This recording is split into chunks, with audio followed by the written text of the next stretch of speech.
So today, part 2. Last week, if you were here, we talked about the beginning of the story. Now, I know the story of Easter, there's no spoiler alerts. We know how it ends, right? The story has been sort of going on for a couple thousand years. Most of us are familiar with most of the details. But does anyone remember kind of anything from last week? Like? Which procession are you in? Thank you. You know, it's always scary to ask the question. When you're up here and you ask, the audience to remember something from last week and you hear crickets, it's not really, you're like, okay, am I making a difference? Did I say something that mattered?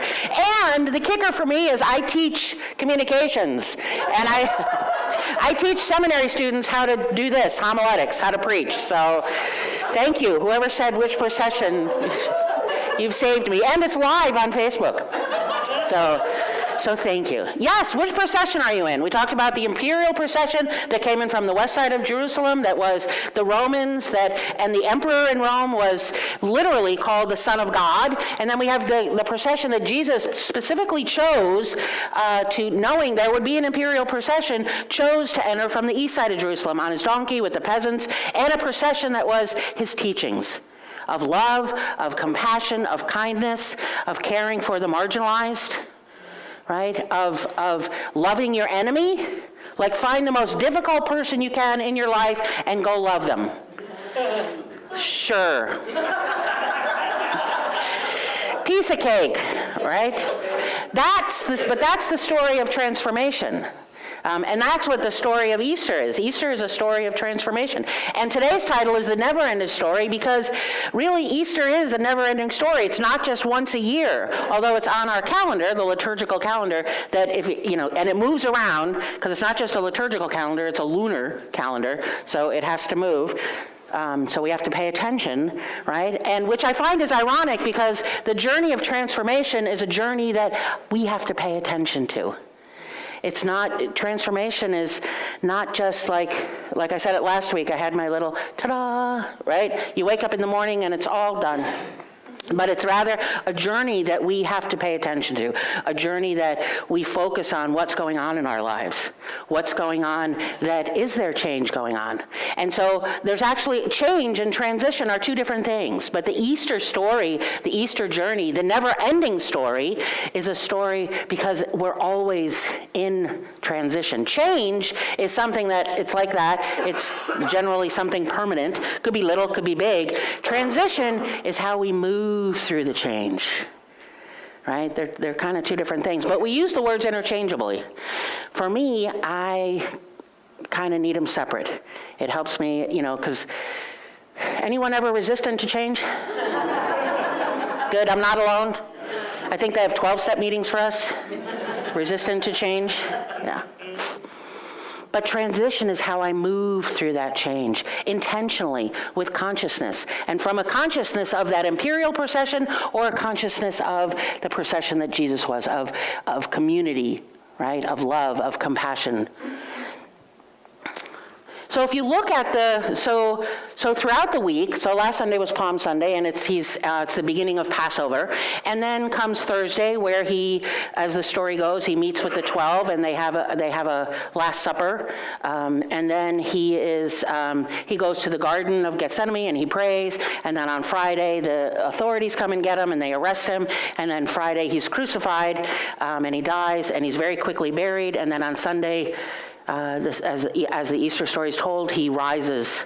Some of his followers go to the tomb, and the body's missing. And if you read the Gospels, because the story of Easter, when we look at it in the Bible, and we can interpret it literally, we can interpret it metaphorically, and in Unity we teach the Bible, we interpret it metaphysically. So what does it mean metaphysically, meaning beyond the physical? What does it mean for me? And so, but we always we start with, the story is told in the 4 Gospels, the 4 canonical Gospels that are in the Christian Testament. And did you know that each one, the story is different?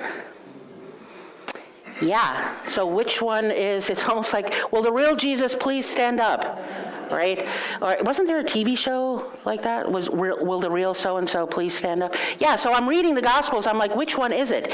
And when you look at the resurrection stories, when you look at what happens who shows up at the tomb on the third day, it's a different group of people each time. And the story's a little bit different.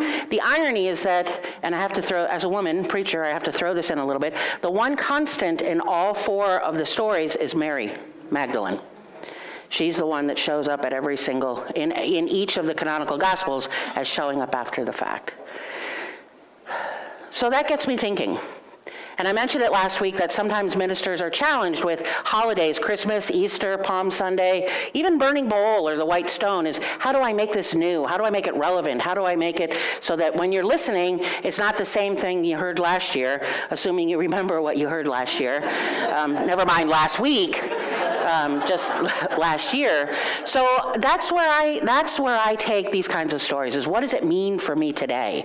And so when I look at that idea of Mary Magdalene being the one constant, and who is she? It's not just about because she's a woman, but it's about what she represents, right? That energy of compassion, that energy of kindness, that energy of community, that energy of I'm not quite perfect like everybody else in the world, and let me try this on. Let me stay true to what it is that I believe. Let me stay true and let's see where this goes. Because I gotta believe that anybody that's following Jesus around 2,000 years ago, their life was a little bit different from when they first met him to a few years later. And they probably had no idea what they were getting into when they started. They just, right? You ever go down one of those journeys? I think they call it the journey of transformation. That I don't know necessarily where it's going. So when I look at the story of Easter, and I notice, I'm just going to bookmark Mary Magdalene for a moment, and I'm going to come back to her. But I also have to look at it in the context. Anytime we look at Scripture, and we look at stories that we know from Bible, whether you've heard it for the first time in a Unity Church, or you heard it from, if you were raised in a particular faith tradition that used the Bible as source, that it's important to look at it through the eyes of the writer, through the eyes of the context in which it was written, which is 2,000 years ago, Hebrew eyes. So we have to kind of do that. And what you find is that the story of Easter, Jesus, the way that it's written and the way it plays out, regardless of which gospel you read, it's what they have done, the followers of Jesus have done, because they're in a Jewish context, is taken the holy day of Yom Kippur, the holy day of atonement, and used Jesus' life, death, and resurrection in that context. So the Yom Kippur is a day of atonement. Yom Kippur in the Jewish tradition is a day where you atone for where you might, we don't necessarily use the word sin in Unity, but where we kind of got derailed, right? You ever treat somebody less than your shiniest, finest self? Yeah, thank you. At least there's one other. You and me, Sharon. At least I know I'm not alone, right? So those moments when we're not showing up in the way that we would like to, and afterwards you have some regret, right? Or you hold thoughts about someone or an organization that are less than what we would say in Unity is Christ consciousness, right? From that place of oneness. Our second principle says that we are each created in the image and likeness of God, that we are God made manifest in this limited form, but we are endowed with this divinity, which means we have the capacity, we have the potential to be love in action. We have the capacity to love our enemy. Whether or not we choose it is a different conversation. But we have the capacity, right? So Yom Kippur in the Jewish faith is a day, and I'm very much saying it in a short way, of atonement, to be at one. It's a way to remind ourselves that we belong to each other. Not just, remember that we're not separate from God, but we're also not separate from each other. We're really not. We look different, we may believe different things, but I need you, and you need me. I need you, and you need me. My life is not complete without yours. If I don't know peace, then the world doesn't know peace. If you don't know kindness, then the world doesn't know kindness. That's the extent to which what it means when we say that we need each other. We belong to and with each other. So that's kind of where Easter has come for me. When I think about the context of Yom Kippur and a Day of Atonement, it's not about self-flagellation and, I'm sorry for my sins, but to do a little inventory, right? Where am I kind of off? Where can I step up my game? Where did I go astray? And then what I notice is that those times when I did kind of fall off my kindness wagon, right, there's all different kinds of wagons, right? Not just the alcohol one. When I've fallen off that is to follow, why? Where it's pointing me to my own woundedness. It's pointing me to my own fears, to my own hurts, to a stuckness that stops me from noticing and awakening and being with you in all of your greatness. That's the Easter journey. That's the Easter. That's why, and so these words, crucifixion and resurrection, mean something very specific. We think of crucifixion, certainly in the story of Jesus, it's, crucified. I love the Apostles' Creed. There's no mystery. Crucified, died, buried. He's gone, right? And it's very clear. Crucified is, it means to literally fasten to a cross. So if you read any history that criminals were oftentimes fastened to a cross, whether with rope or nails, but that's how criminals were punished, right? If the sentence was death, crucified, to fasten to a cross. The word cross is also a very ancient word, which literally means misery and suffering. So then I start to ask myself, if I'm going to put it now, if I want to bring it forward, and what does crucifixion and resurrection have to do with me? In terms of crucifixion, we know that we have our own miseries, we have our own sufferings. And what have I fastened myself to? Yeah. Or, what misery or suffering have I allowed someone to fasten to me?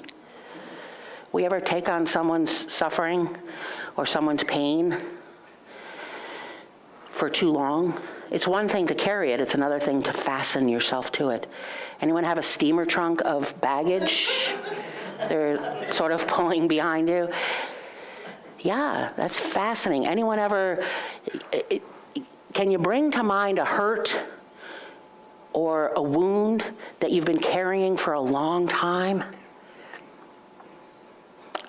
I do, and I realize that I have they're fastened to me. Either I fastened it or someone fastened it when I was little and I didn't even realize it was wrapped around me, and I'm learning to cut the ropes or to break that. So Easter becomes, so part of our transformation, this never-ending story, is because we're always in process. We're always, what misery or suffering, crucifixion have I fastened myself to? And are there things that someone has fastened to me? And I'm like, no thank you. Not my baggage, right? At baggage claim, picking up the wrong bag, right? Make sure you check your bags, because lots of bags look alike, right? So what to not fasten myself to. And then there's the resurrection. And so if we, again, look at it from a perspective of what does that mean today, if I'm looking at the story of Jesus' story of crucifixion and resurrection is really the story of Yom Kippur, of atonement, of where did I go off the path, and bringing myself back to my God center, bring myself back to the divinity that I am. That's what the word resurrection is about. Resurrection literally means to appear. We think of it as rising again, like today, right? We use the word, Jesus has risen. You have risen. It means to appear, right? When do I appear? So I find myself, I realize that I've fastened something. I'm over here with my, not kind of gone off the path, right, of where I would like to be. I'm not showing up as I would like to be. I'm maybe in that imperial procession, and I'd like to bring myself over here to the other procession. But I have to, what have I fastened to myself that's in my way? And so I do my work. This is the journey of transition, of transformation, of finding the things, the wounds, the hurts, the angers. It's called forgiveness, right? And so I do that work so that I can appear. So that I can appear. So I'm like, oh, there I am, right? You ever have a friend or a family member, a spouse, a child, where they're grumpy and one way a particular day, and you're like, ugh, you know, this has to end soon. And then another day you're like, oh, there you are. That's the man I married, right? Or that's the child I raised, right? Or there's the friend that I, befriended 25 years ago, right? That appearing. That's what resurrection is to appear. It's sort of to wake up and to appear. And that's what makes it never ending. That's what makes it a never-ending story, is we're always in that process. We're always in the process of crucifixion, of noticing the sufferings and the miseries and the pains, the wounds in our life that are fastened to us, and to do our work to let them, to unfasten so that I can appear. I can appear without the baggage. So what does that look like today? What does that look like for me today? For me, I think we have a tendency, I said this last week, we have a tendency to think about Easter and to think about transformation as a solitary journey, right? As I'm in my own little world, I'm in my lane, I'm in, transformation lane, the transformation highway. I got the cruise control just a couple miles over the speed limit, right? But I'm doing my work, I'm going down this lane. And what does it mean? But I'm solitary, right? We tend to think of it as I have my work to do, right? I create my world. I am the Christ. I am God, and we have a lot of I ams, which is fine. But we're not alone. It's a we. We don't do it alone. Not at all. Jesus didn't do it alone. There's one of my favorite stories, and I mean, he had 12 around him, but one of my favorite stories is actually not in the canonical Gospels, and it comes out of, I was raised a Catholic, so every year, Thursday, we did the Stations of the Cross, and for a long time, it was really just annoying. It was all of these very old, for me, you're little, and so everybody looks old, right, when you're little. But all of these old, white hair, some nuns, so maudlin, like Station 1, Jesus does this. And I'm like, oh, when is this going to stop? You're hurting me. And you just go from station to station to station, right? It does take forever. I'm like, was it supposed to be this miserable? I know we're talking about misery and suffering, but do you have to make it mine? Oh. I know. Yeah. But one of my favorite parts of that entire, I joke about it, but there's this one station that just, it makes me very emotional. It brings me to life. And it's the station with Simon and Veronica. And you don't hear, Veronica is not written in the canonical Gospels. She's written in other scriptures, but she didn't make it into the final product. She's on the editing room floor somewhere. But it's the station where Jesus is walking along, he's carrying his cross, and could you imagine carrying something that huge, that heavy, that timber, knowing that you're going to be nailed to it when you get there? And he's got on, imagine physically how challenging that would be. And then you get to this station where Simon steps out to carry his cross for him. And Veronica is a woman that steps out to wipe the sweat off his face and to put water on his lips. She wasn't allowed to, the way the story's told, he couldn't have a drink, but she could wipe his lips with a wet cloth. And that's what she does. That's what she does. And so then I think to myself, so who am I being Veronica for in my life? And it came to life about 6 years ago.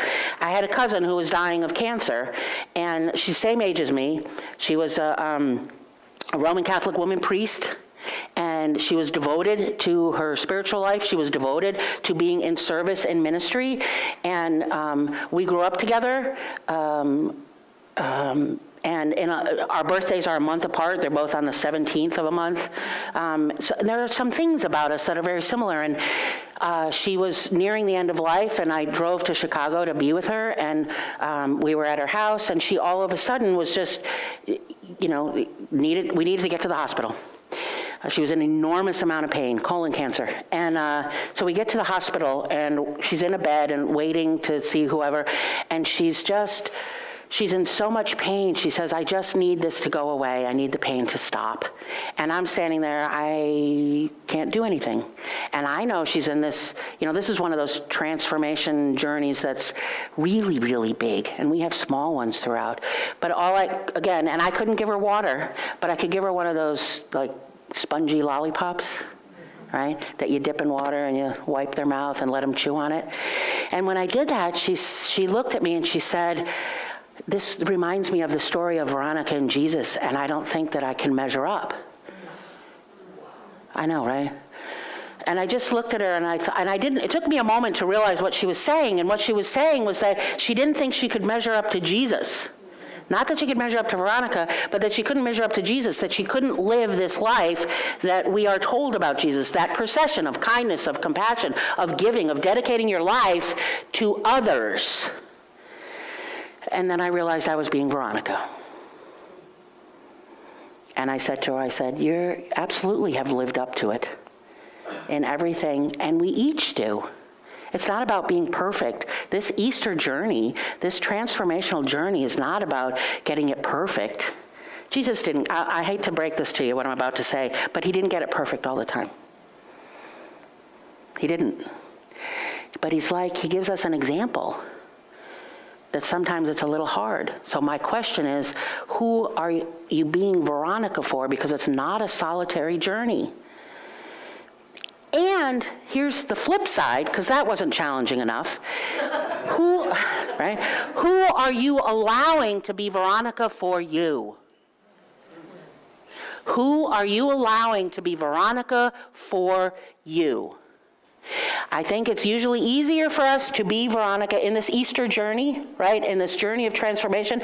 This is what makes it a never-ending story. Because there is a never-ending supply of life happens. Big things, little things, in everybody's life. So one, who am I being Veronica for? Two, who am I allowing to be Veronica for me? Am I letting Simon come in to carry my cross? Am I letting a Veronica in to wipe my mouth or my face, metaphorically or for real? Right? It's somehow we've gotten in the habit of it's easier to be Veronica for someone than it is for us to allow someone into our secret little world of pain and suffering and let them be with us. Let them carry the cross. I had to learn the hard way. A couple years ago, I was very ill for several weeks. I was in the hospital for several weeks, and 1 week on ICU, on life support, and I had to allow others, and I fought it tooth and nail. But I had to allow, and my sister's here, so you can ask her afterwards. She'll confirm that. I had to allow a machine, I had to allow people, and I fought it because I wanted to, I can do this, but I'm not designed to do it alone. I'm not designed to do it alone. You're not designed to do it alone. You're designed to do it with others. Let someone be Veronica for you. Can you do that?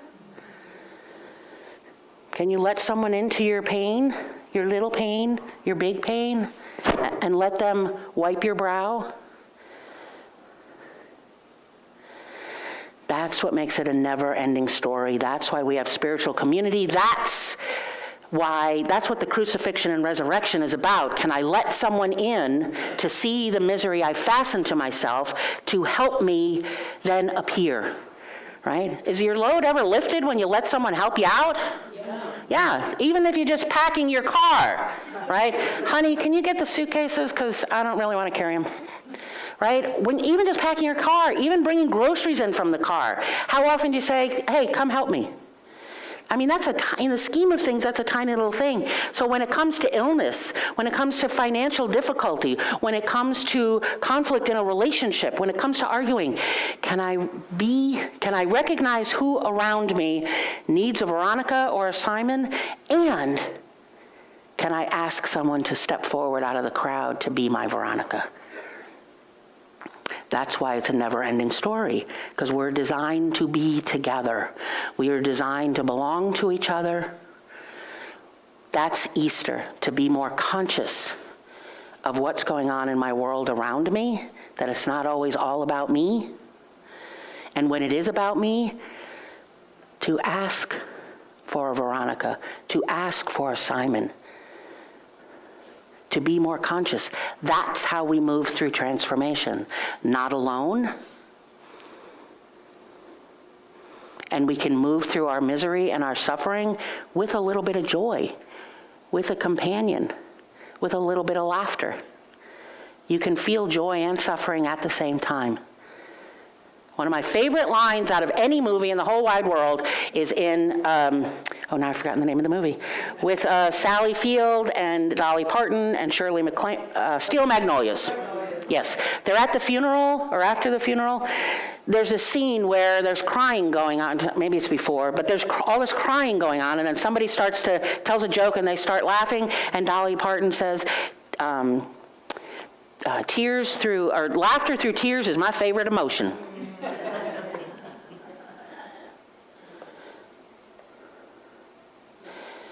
So repeat after me. I am willing to be Veronica.